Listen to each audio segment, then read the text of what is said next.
Hello, আসসালামু আলাইকুম দর্শক। আমি সানজিদা লিমা আপনাদের আমন্ত্রণ করছি আমার কুকিং চ্যানেলের নতুন একটি পর্ব দেখার জন্য। আজকে আমি তৈরি করে দেখাবো কাঁচা আপেলের মোরব্বা। আপনারা ভাবছেন আপেলের মোরব্বা সেটা আবার কেমন হবে, কিন্তু এটা খেতে কোনো অংশেই আমের মোরব্বা থেকে কম নয়। এটা তৈরি করতেও অনেক কম সময় লাগে, তাই এটাকে ঝটপট মোরব্বাও বলা যেতে পারে। তাহলে চলুন দেখে নেই যা যা লাগছে। কাঁচা আপেল নিয়েছি 3টা। অবশ্যই কাঁচা আপেল নিতে হবে, কেননা কাঁচা আপেল একটু টক হয়ে থাকে। চিনি 1 কাপ, ঘি 1 টেবিল চামচ,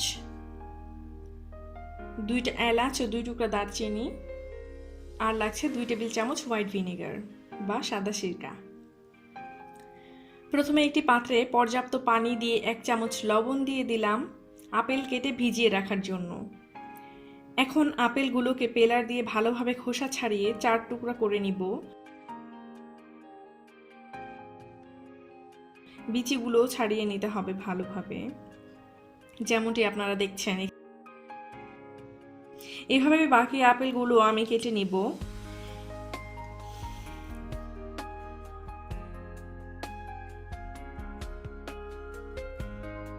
এরপর আপেলগুলোকে কেচে নিতে হবে। একটা কাঁটা চামচ দিয়ে আমি আপেলগুলোর 2 পাশেই ভালো করে কেচে নিব। অনেক বেশি কেচে নরম বানিয়ে ফেলার কোনো দরকার নেই, কেননা আপেল আমের মতো এত বেশি টক হবে না। অবশ্যই আপেল কেচে নিয়ে ভালোভাবে ধুয়ে নিতে হবে। এখন অন্য একটি পাত্রে পর্যাপ্ত পরিমাণ পানি দিয়ে অপেক্ষা করব পানি ফুটে ওঠার জন্য। পানি ফুটে গেছে, এখন আপেলগুলো ছেড়ে দিব। ঠিক 4 মিনিট সেদ্ধ করব আপেলগুলোকে।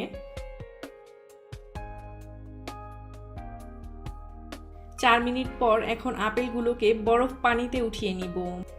বরফ পানি দেওয়ার কারণ হলো কুকিং প্রসেস বন্ধ করার জন্য, নতুবা আপেল বেশি সিদ্ধ হয়ে যাবে। এখন আমি একটু হালকা হাতে আপেলগুলোকে চিপে পানি ফেলে দিচ্ছি। খুব বেশি চেপে চেপে পানি ফেলার দরকার নেই, তাহলে আপেল বেশি সফট হয়ে যাবে। এখন চুলায় অন্য একটা পাত্রে 1 চামচ ঘি দিয়ে সাথে 2টি এলাচ ও 2 টুকরো দারচিনি দিয়ে দিলাম। একটু ভেজে নিয়ে 1 কাপ চিনি সাথে 1/3 কাপ পানি দিয়ে অপেক্ষা করব চিনি গলে যাওয়া পর্যন্ত।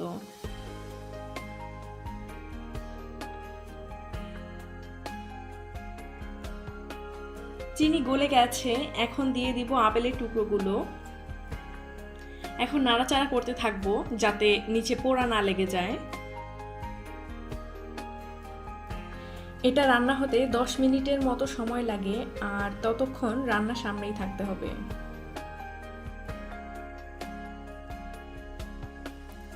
শিরা একটু ঘন হয়ে আসলে 2 টেবিল চামচ সাদা সিরকা দিব। এটা অনেক দিন ভালো থাকতে সাহায্য করবে। আর 1-2 মিনিটের মতো নাড়াচাড়া করে নামিয়ে নিব। ঠান্ডা করে একটা ঢাকনাযুক্ত কাচের পাত্রে রেখে রুম টেম্পারেচারেই সংরক্ষণ করা যাবে অনেক দিন। দেখলেন তো কত সহজেই তৈরি হয়ে গেল আপেলের মোরব্বা। বানানোর 1 সপ্তাহ পর থেকে খেলেই এটা অনেক মজা লাগে। বিশ্বাস করেন, এটা খেতে যে এত মজা, যখন বানাবেন তখনই বুঝবেন। আর স্বাদ সেটা অনেকটা আমের মোরব্বার মতো, মনেই হবে না আপেলের মোরব্বা। আমার এমনটাই মনে হয়েছিল। আশা করি এই ঝটপট আপেলের মোরব্বা আপনাদের অনেক ভালো লাগবে, আর ভালো লাগলে অবশ্যই শেয়ার করবেন। আর কেমন হয়েছে আমাকে কমেন্ট করে জানাবেন। আমার রান্না যদি আপনাদের ভালো লেগে থাকে তাহলে অবশ্যই আমার চ্যানেল সাবস্ক্রাইব করতে ভুলবেন না। ধন্যবাদ সাথে থাকার জন্য।